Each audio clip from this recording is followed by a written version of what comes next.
Le 25 janvier 1935 paraissait dans l'Action française la première partie d'un article de François Vineuil consacré au film Pension Mimosa. Ce premier article est à rapprocher d'un second paru le 22 février 1935, toujours dans l'Action française. À noter également un court écho sur ce film dans Je suis partout, daté du 26 janvier 1935. Texte intégral.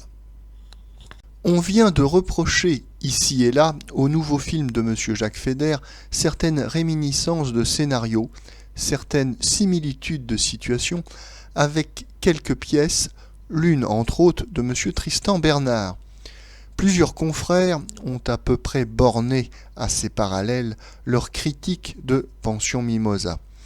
Il nous semble que cela part d'un jugement fort superficiel, incapable d'aller plus loin que les simples apparences d'une anecdote. Il faudrait pourtant s'entendre.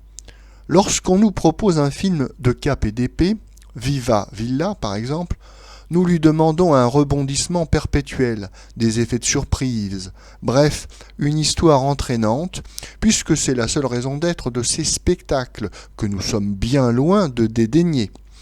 Mais Jacques Feder est justement l'un des très rares artistes qui pensent que le cinéma peut avoir d'autres buts que de raconter une histoire, qui choisissent une anecdote pour ce qu'elle leur permettra de révéler chez quelques âmes.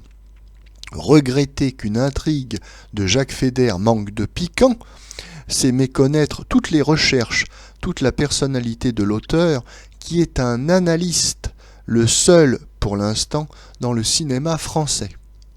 Jacques Feder a donc choisi l'un de ces thèmes qui, depuis les Grecs, appartiennent à chacun, que chacun est libre d'immortaliser, pourvu justement qu'il sache découvrir, sous le thème, quelques aspects secrets de la vie des hommes.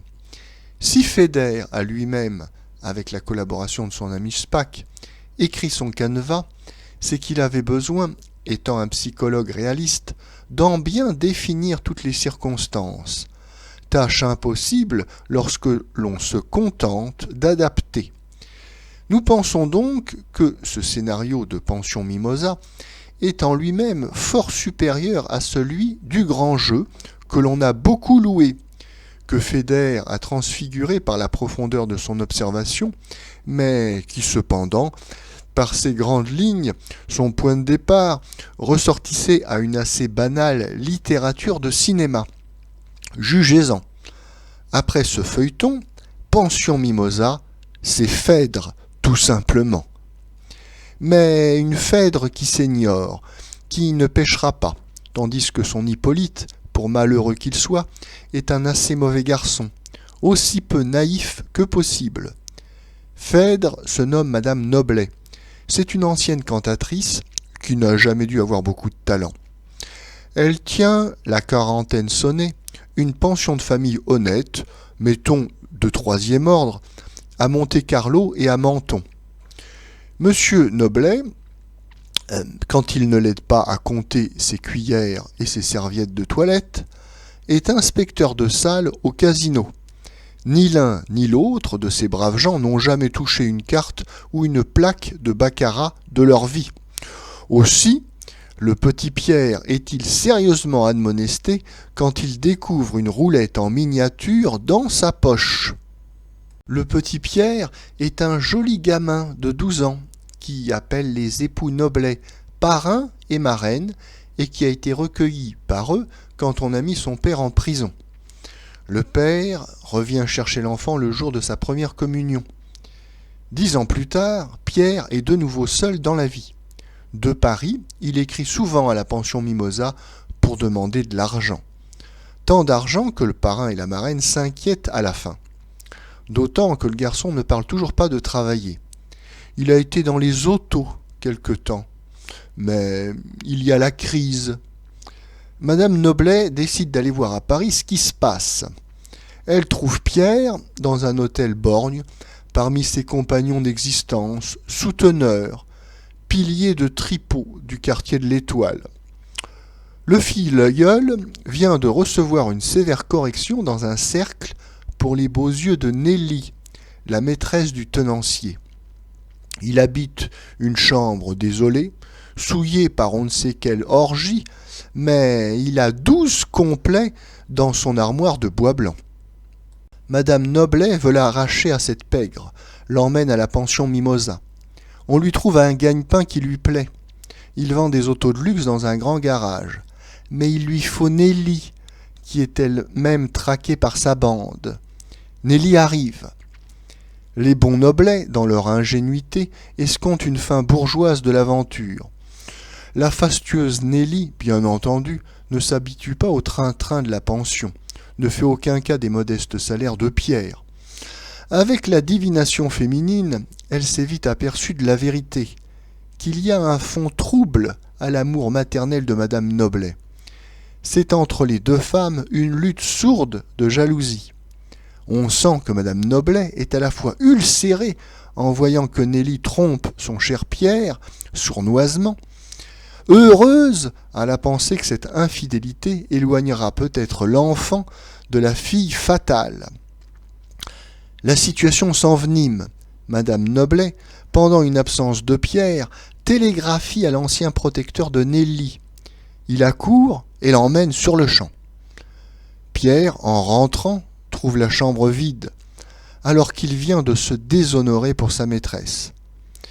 Pour avoir de l'argent, lui offrir à son tour les bijoux et les toilettes que des inconnus lui adressaient chaque jour à la pension Mimosa, il a joué un gros chèque, 70 000 francs, à son patron.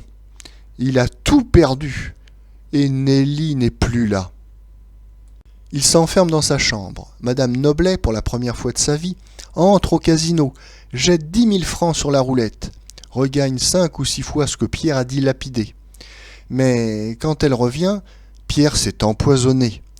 Les yeux déjà vitreux, il croit apercevoir Nelly. Madame Noblet lui dit « Oui, c'est moi, Nelly », et lui donne pour la première fois un baiser d'amoureux, tandis qu'il rend le dernier soupir. Ce canevas est bien plus vrai, on le voit, peut servir bien plus fidèlement de révélateur des âmes que celui du grand jeu, où Feder avait fait intervenir, pour en tirer d'ailleurs un parti admirable, une ressemblance presque complète entre deux femmes, une actrice de haute volée et une fille de salle. Cela ne signifie point que Pension Mimosa doivent être préférés au Grand Jeu, le meilleur film français et de très loin pour la saison dernière.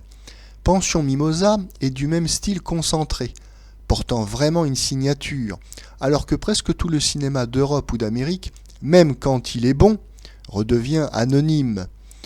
Nous avons suivi le film 2 heures durant sans que notre intérêt faiblisse un seul instant. Mais la courbe de Pension Mimosa est évidemment moins pure que celle du Grand Jeu. L'action en est plus morcelée, elle nous prend moins vite, et cela de par même la complexité du sujet que Feder, avec une belle hardiesse, aborde avec les moyens encore si sommaires, si rigides du cinéma. D'autre part, ce qui manque à Pension Mimosa, sans que personne en soit responsable, c'est la sombre poésie qu'apportaient le légionnaire et la tireuse de cartes du Grand Jeu, et qui ne pouvait naître que bien difficilement dans le cadre étriqué d'un petit hôtel bourgeois, parmi ces humbles ou lâches pensionnaires. Nous n'aimons guère la première scène du film, l'école des croupiers, dont la fantaisie serait mieux venue au début d'une opérette, et la dernière image, cet envol des billets de banque que Feder a repris à René Clair au final de « À nous la liberté », et qui fait déjà un peu cliché. L'idée du baiser suprême paraît aussi plus émouvante après coup que sur l'écran. Peut-être simplement parce que les éclairages sont mal réglés. Tout le reste force l'attention sans jamais la fatiguer. Par la science du détail, significatif, le foisonnement des touches sobres, subtiles et vigoureuses. On nous permettra d'en redire quelques mots à huitaine, ainsi que de l'excellente interprétation de ce film si riche, dominé par Madame Françoise Roset.